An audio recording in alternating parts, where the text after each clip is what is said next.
Welcome na usab kanatong tanan mga kaigalaan ug mga kaigsuonan. Ani ano sab kita sa atong tulumanon, atong programa ang doktrina sa Biblia. Ang atong pagatun-an karon higala kini usa ka request bahin sa tithes and offering, bahin sa halad og ikapulo. Ato ning tun-an higala unsa po ni ka importante alang sa ato ang kinabuhi. Kay kining halad kinsa mo giday unang gahalad? Kinsa man gud unang gahatag? Matud pa sa atong mabasa diha sa Juan 3:16 gaingon, "For God so loved the world that He give." Ang Dios may unang gahatag that He give His only begotten Son, that whosoever believeth in Him should not perish but have everlasting life. Ang una ding naghatag higala ang Dios. Wa patak-hatag ang Dios naghatag, wa agi reserba. Ang Dios Amahan sa diha nga siya minihatag, siya ni offer. Gi-offer niya iyang anak si Jesus Christ, wa agi reserba kay bugtong anak god. Muna nga kay gihigugma sa Dios ang kalibutan sa pag-agi iyang gihatag iyang bugtong anak. Iyang gihatag ang Dios may unang naghatag nato sa iyang bugtong anak aron ang tanan nga mosalig kaniya dili malaglag kun dili makabaton sa kinabuhing dayon. Mo din ang kinahanglan tang maghatag. Mo din ang kinahanglan tang mo hatag og mo-offer puta. Pero sa ato paningtun-an samtang magapadayon ta karon sa atong pagtuon, kinsa man day ang tag-iya sa tibuok kalibutan sa langit ug sa yuta? Kinsa man gid tag-iya ani atong tan-awon? Kay atong gitun-an karon bahin man sa halad og ikapulo. Unsa man gid ka importante? So ato sang diskubrihon kinsa man day tag-iya sa tanang butang sa kalibutan, sa langit ug yuta. Atong unahong tan-aw, Henesis 1:1 atong tan-awon. Akong basahon. Sa sinugdan gibuhat sa Dios ang mga langit ug ang yuta. Kinsay tag-iya sa langit ug ang yuta? Ang Dios. Sa sinugdan gibuhat sa Dios ang langit ug ang yuta. Bot pasabot, ang langit ang Dios may tag-iya, ang yuta ang Dios gyapon maoy tag-iya. Gawa sa langit ug yuta ang Ginoo mo'y na nagpanag-iya ani, siya mo'y tag-iya. Unsa pay iyaha ining kalibutana. Atong tan-awon Salmo 50:10 paingon sa 11. Akong basahon. Kay ang tagsa-tagsa kamanap sa kalasangan ako man. Ang tag-iya day sa mga tagsa-tagsa ka mga mananap nga atong makita diha sa kalasangan, ang Dios may tag-iya. Og ang kahayupan sa ibabaw sa usa ka libo nga mga kabungturan. Og ang mga kahayupan, ang mananap ug ang kahayupan, ang Dios maoy tag-iya. 11. Nailako ang tanang mga kalanggaman sa kabukiran. Nailhan sa Dios ang tanang langgam sa kabukiran. Og ako ang mga mananap nga ihala sa kapatagan. Mga higala, grabe ka dato sa ato ang Dios nga atong gialagaran. Siya tag-iya sa langit ug yuta, sa mga mananap ug sa mga kalanggaman nga atong makita. Siya maoy tag-iya sa tanan nga naglihok aning kalibutan, siya maoy tag-iya. Gawas pagid ana nga siya nay tag-iya. Unsa pagid iyaha? Unsa pagid iyaha pagyud? Unsa pagid iyang gi panag-iyahan atong tanawon? Hagyo 2 bersikulo 8. Akong basahon.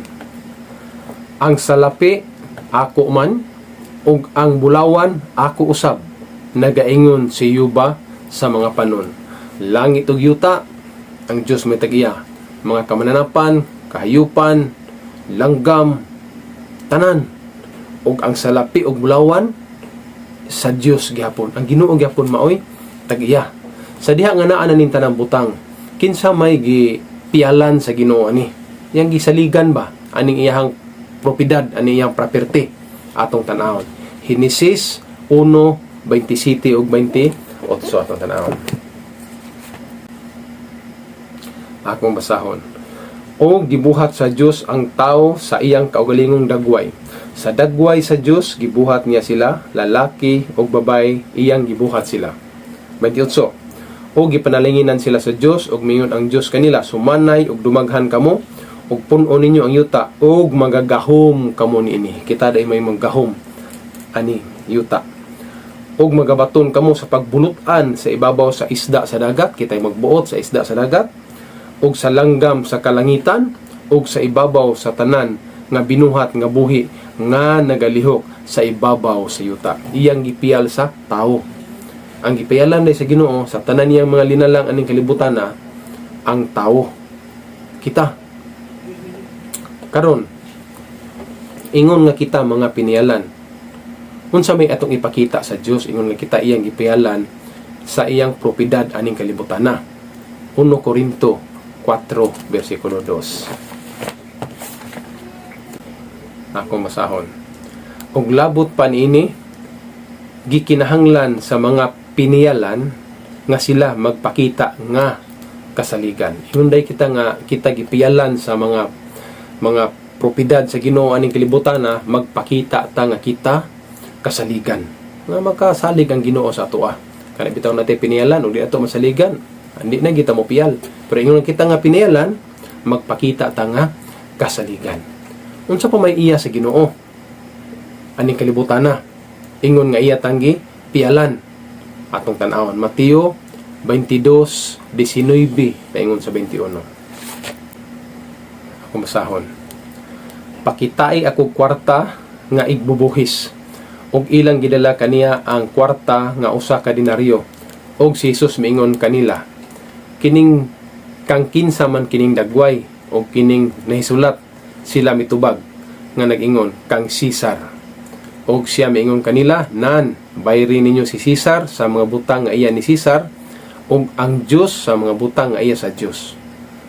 Ingon ang Ginoo nga ingon nga kita gipiyalan, ingon ang Ginoo tagay ko kwarta, gitagaan sa mga apostoles og kwarta si Ginoong Hesus. Pagtan-aw niya sa kwarta na may nakadrawing dito, kinsa man ning naong atong panahon na si Caesar. Kana Caesar mo nay emperador sa Roma kaniadto. Siya kang nao man ng Caesar, ingon si Ginoong Hesus, bayri ninyo si Caesar sa mga butang nga iya ni Caesar, o bayri usab ninyo ang Dios sa mga butang nga iya sa Dios. Unsa man nga mga butang nga iya ni Caesar, iya sa gobyerno, bayad kita na kanang tax, mga taxes nato, bayad ta. Kay mao nay mga butang nga atong obligasyon sa gobyerno. Mao na nga kanang manarbaho ta, palukaton ta og barangay clearance, bayad ta. Sidula, bayad ta. Police clearance, NBI, ug uban pa nga mga bayrono na to. Mobayad kita sa gobyerno ana. Unya og naapod tay sakyanan, motor ba, kada tuig ato nang ipa-rehistro. Ngano man nagamit man ta sa karsada sa gobyerno.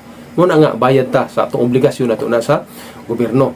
Og natay trabaho, kuan po ta og tax sa gobyerno. Mo na atong ihatag na sa gobyerno. Hindi na to na pugngan kay ingon ang Ginoo kita nga piniyalan mo tahod po ta sa panggobyerno. Kasi itong obligasyon sa gobyerno ato nang bayaran.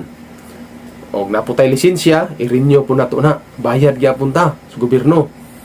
Natay mga negosyo, natay business, kinahanglan natay negosyo, kinahanglan natay business permit. Aron nga makabayad ta sa atong obligasyon sa gobyerno. Mo na iya kang Caesar, mo na iya sa gobyerno nga atong obligasyon. Karon unsa man po'y obligasyon nato sa Ginoo? Kay ingon man ang Ginoo nga bayri ninyo si Caesar sa mga butang nga iya ni Caesar. Bayri ninyo ang gobyerno sa mga butang nga iya sa gobyerno. Natagbayad sa obligasyon sa gobyerno, unsa man itong obligasyon nanha sa Ginoo? Kinsa man ditag iyas tanang ikapulo. Atong tanahon ha. Levitico 27 versikulo 30. Akong basahon. Ingon ninyo ang tanan nga ikapulo sa yuta. Maingon man ang binhi sa yuta, mao usab ang bunga sa kahoy iya ni Hiuba, kini maoy butang nga balaan alang kang Hiuba. Tanan ding ikapulo. Sa unang panahon, mo ning tawag og tanang ikapulo nga kanang kita nato sa yuta sa una kay ang trabaho mo gud kaniadto sa una sa kaniadto pagod unang panahon pagig kayo. Wa mo gyud mga kumpanya, wa mga planta. Mo nang ilang trabaho, magdaro gyud na sila, mag-uma. Muna nga inig maka-harvest na sila, ibaligya nila ang 10% ana, ikapulo, gitaw ng ikapulo, 10% ihatag na nimo sa Ginoo. Pananglitan, mahalinan ka og makita sa ilang panahon kanito, mahalinan sila og importante lang sa Philippine money kanang piso man itong kwarta, malinan ka og 10 pesos, muhatag ka og piso para sa Ginoo. Muna gitawag og ikapulo, 10%. Ang 10% sa 10 pesos, piso. Ang 10% sa usa gatos, 10 pesos. Sa 1,000, 100. Sa 10,000, munang 1,000. Sa 100,000, mauna nga 10,000. Sa 1 million, 100,000. Inga na ang pag ikapulo. Atong tagaan og example, na usa ka negosyante. Pobre kaayo, ganegosyo siya. Pag negosyo niya, atong panahon na, magilansya siya og 10 pesos ang adlaw. 10 pesos. Nga kay nakasabot lagi siya nga ang 10% para sa Ginoo. Iyang gihatag ang sa Ginoo piso. Kay 10 naman yung ginansya. Hinglambo ang iyang negosyo hingala kay nakita man nga masaligan dai siya. Hinglambo mo ginansya naman siya og sa gatos ang adlaw. Hatag siya og 10 pesos. Ipanalanginan pati sa Ginoo.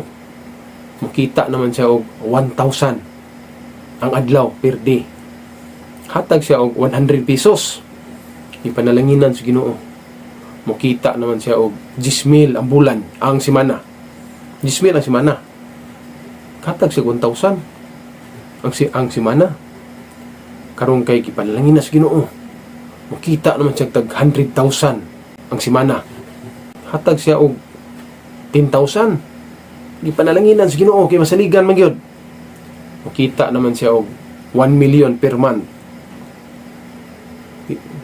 Sumaay nida. Hatag siya 100,000. Niabot og makita na siya higala og tag 10 million per month. Aksyon nagkalot yung ulo siya.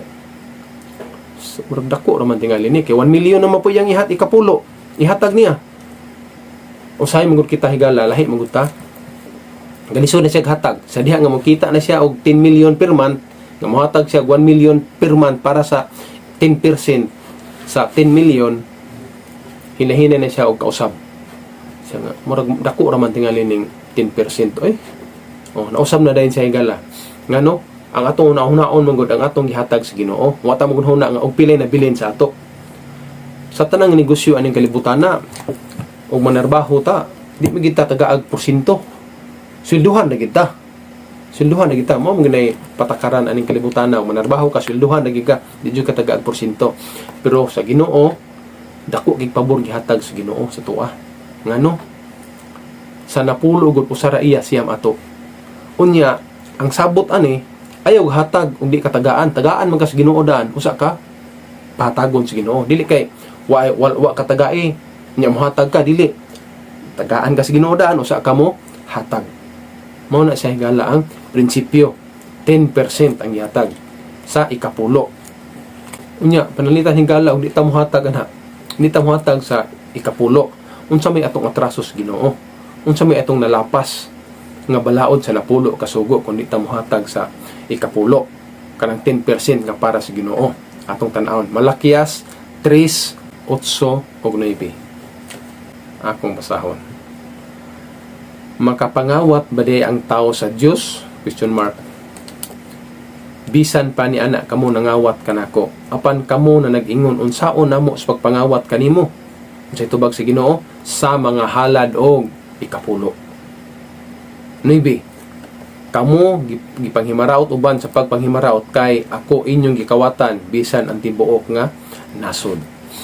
Makapangawat day ang tao sa Diyos. Nag-alagad na si Ginoo pero nakapangawat asa nga bahin? Sa halad og ikapulo. Naabay kawatan nga makasud sa langit atong tan-awon ha. 1 Corinto 6:9 ug 10. Ako masahon. Nasayod ba kamo nga ang dili matarong, dili makapanunod sa gingharian sa Dios? Ayaw kamo pagpalimbong, walay makihilawason, o mga tigsimbag mga Diyos, o mga mananapaw, o mga bayot, o mga kawatan, o mga dalo, o mga palahubog, o mga tigpasipala, mga tulisan, nga makapanunod sa gingharian sa Dios. Daghan tong hilitukan, pero ang ako lang imututok ta sa pagpangawat. Walay kawatan nga makasulod sa langit. Asa na mabasa higala?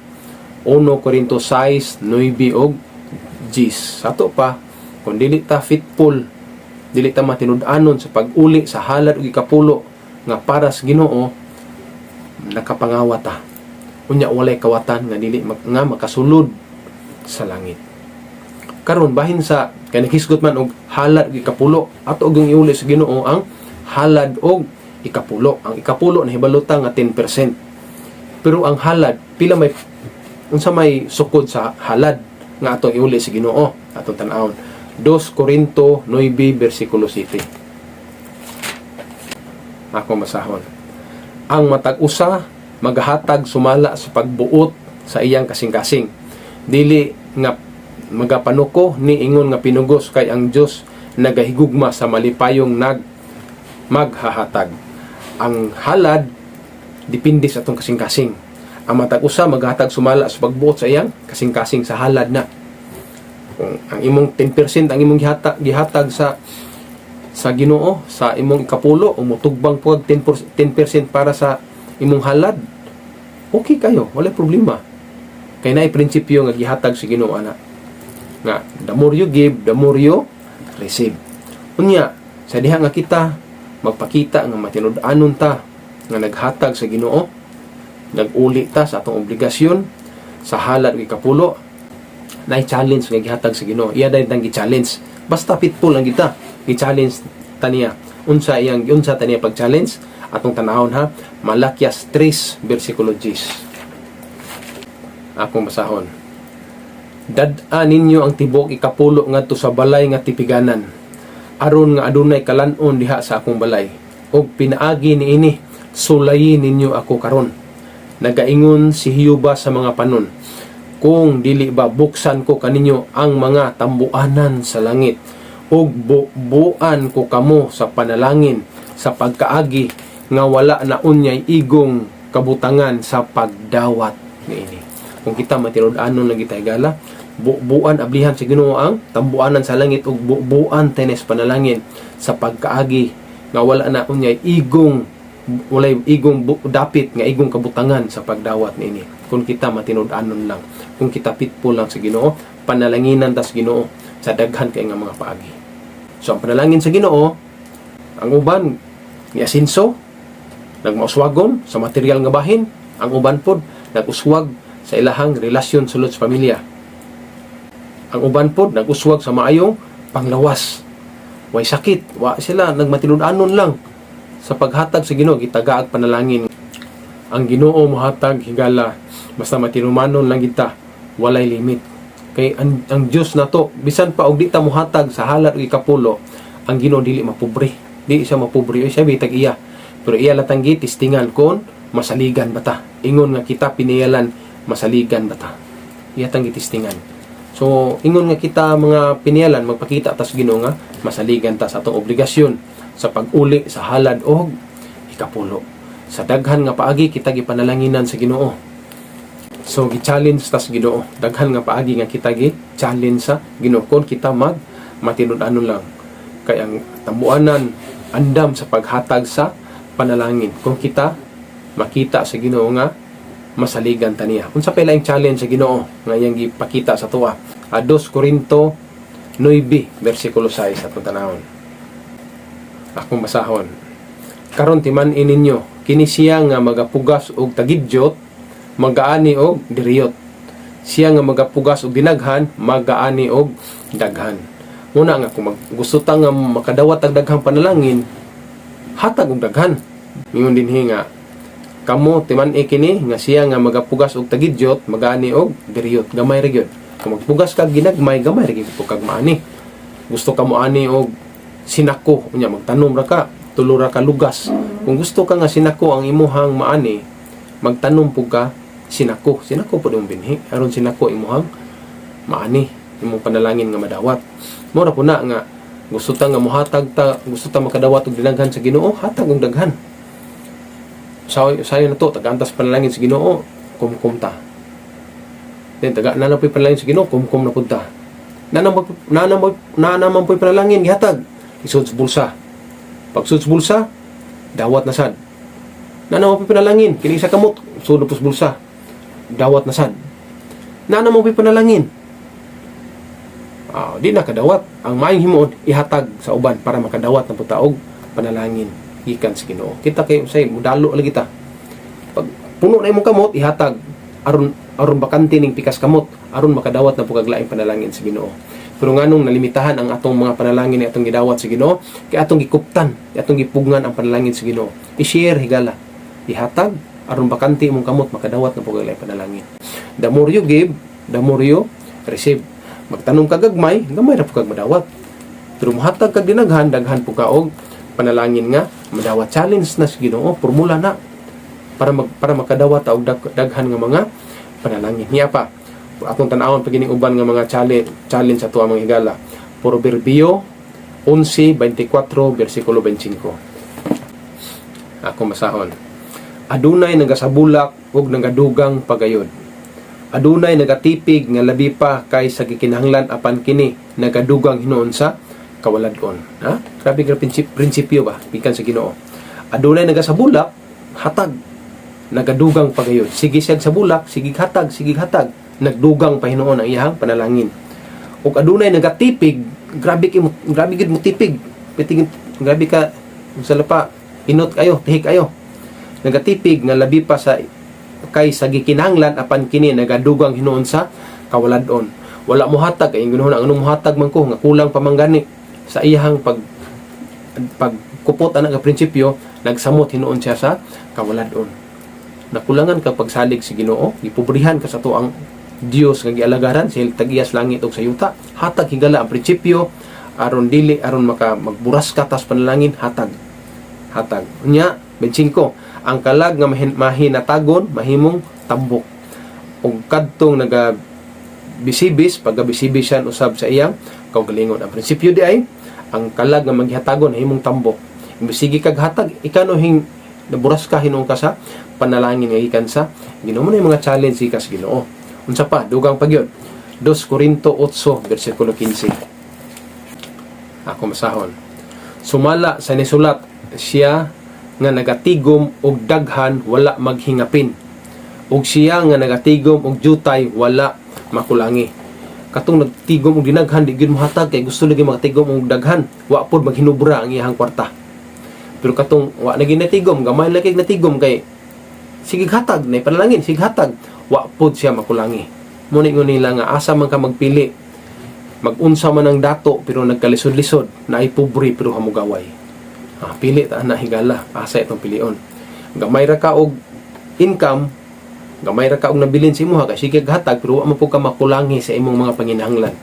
Maunsa man ang dato nagkagakwarta pero nagkalisod-lisod kay grabe po mga problema. So, prinsipyos Biblia, simple lang kayo kung ato lang yung tumanon. Kung mapakita lang kita nga kita, kasaligan diha sa Ginoo. Karon, ang pangutana, kinsa may mugamit aning halad o ikapulo nga atong gihatag, giuli sa Ginoo, atong tan-awon. 1 Corinto 9:13 o 14. Ako masahon. 13. Wala ba kamo masayod nga sila nga nagaalagad sa templo magakuha sa ilang pagkaon gikan sa templo, og nga sila nga mag-aalagad sa halaran magadawat og bahin gikan sa halad inihaw. 14. Sa ingon nga paagi ang Ginoo nagsugo nga ang mga nagasangyaw sa maayong balita magakuha sa ilang kapanginabuhian gikan sa maayong balita. Ang mugamit dai sa tong mga halad ug kapulo ang mga pastor, ang atong pastor, kay ang naglakaw sa maayong balita magkuha sa iyang kapanginabuhian gikan sa maayong balita. Kung nagdala kas mensahe, nagwali kas maayong balita sa papakailap sa mensahe sa tibuok kalibutan aron mo balik na si Kristo, diha pug ka magkuha pug ka sa imong kapanginabuhian ana nga buluhaton. Ako higala wala ko'y sweldo voluntary man ako, di mo ko pastor, ordinaryo ra kong membro sa Seventh-day Adventist. Pero ang atong mga pastor, sila mo gamit ini kay ilang trabaho mo gid ang pagwali mo nang di ka kita og dili ingon sa pagunsa, di man ta ingog dili sa pagpasigarbo, ato lang itong isulti ang tinuod. Walay pastor sa Adventista nga human niya gwali magdaro pa siya para makapalit og bugas. Wala. Human niya gwali managat pa para makapalit og sudan. Wala na sa Seventh-day Adventist nga no. Kay giswelduhan sila sakto para ilang buluhaton mao ang pagwali sa maayong balita. Muna nga wa sila laing trabaho, sige ra gyud wali pagpahibalo ra gyud sa mga katawhan aron si Kristo mobalik na. Muna nga bawal na sa mga pastor sa 70 Adventist nga human lagwali, magsadlain pagsikad, pang drive og sikad-sikad para makapalit og bugas, kapalit og sudan, wala na. Isweldohan sila ang saktong sweldo og maay sila mogunit. Ang uban makapalit pa sila sa sakyanan para magamit alang sa bulaton sa Ginoo, aron mapadali ang buhat sa Ginoo. Kalisod magay magwali unya maglakaw ang atong pastor. Muna nga so na sila sobrang gamay ug may sila motipig silang partapod, makapalit sila sa sakyanan para pagpadali sa buhat sa Ginoo. Ang mogamit ani ang mga pastor nato. Muna nga kay kita na manggutay komisyon, natay kuan ba atong obligasyon sa Ginoo. Sa itong obligasyon niya higala. Mateo 28:19 og 20 atong tanawon. Ako masahon. Busa panglakaw kamo og himuan ninyong mga tinun-an ang tanang kanasuran sa pagpamautismo kanila sa ngalan samahan sa Anak o sa Espiritu Santo. 20. Nga magatudlo kanila sa pagtuman sa tanan nga akong ginasugo kaninyo og tan-awa. Ako magauban kaninyo sa kanunay hangtod sa katapusan sa kapanahonan. Gisugo ta sa pagwali sa tanang tao. Ingon dinhi, musa panglakaw kamo og himuan ninyong mga tinun-an ang tanang kanasuran. Tudluan day ang tanang kanasuran, walihan. Kita natay obligasyon. Nya kay usay busy man ta sa atong trabaho, labi nang nanarbaho ta. Ang uban na nang empleyo sa kumpanya, ang uban nang negosyo. Muna og dili sila makalakaw sa ilang pagkamatinud-anon sa pag-uli sa halad ug kapulo. Sa paglakaw sa pastor, sama ra nga nakaapil sila sa buluhaton sa pagpakaylap sa mensahe. Kaya sa paglakaw ng pastor og way sweldo, muna nga kung matinud-anon ta, nagpakita ta nga kasaligan ta sa mga panalangin sa Ginoo, matinud-anon ta nga nag-uli sa halad ug kapulo sa paglakaw sa pastor sa pagpakaylap sa mensahe sa tibuok kalibutan aron mobalik na si Kristo sa iyang pagbuhat sa ingon, nakaapil ka sa maong buluhaton kung matinud-anon ta nga nag-uli sa halad og ikapulo diha sa Ginoo. Niya katapusan na lang. Mateo 25 versikulo 21. Ako masahon. Og miingon ang iyang agalon, maayong pagkabuhat, maayo og kasaligan nga ulipon. Sa diutay kasaligan kadiay og sa daghan pagapialan ko ikaw, dumuyog ka sa kalipay sa imong agalon. Kung magpakita data nga masaligan tas ginagmay, saligan tas Ginoo sa dinagko. Pero sa ginagmay pilyo ra tadaan, di ta masaligan, di ta kauli sa halad ug kapulo sa ginagmay nga bahin, unsaon pagsalig sa Ginoo nimo sa dinagko nga bahin. So mo na higala nga kini atong pagtuon sa bahin ani mga halad ug kapulo at sa ato ning nasabtan kini mga puntuha aron nga magkinabuhi ta nga uyon sa kabubuton sa Ginoo. Magkinabuhi ta ingon nga kita mga sulugoon sa Ginoo sa pagpakaylap aning mensahe aron matapos na ang buhat sa Ginoo ug mobalik na si Kristo sa dili na madugay.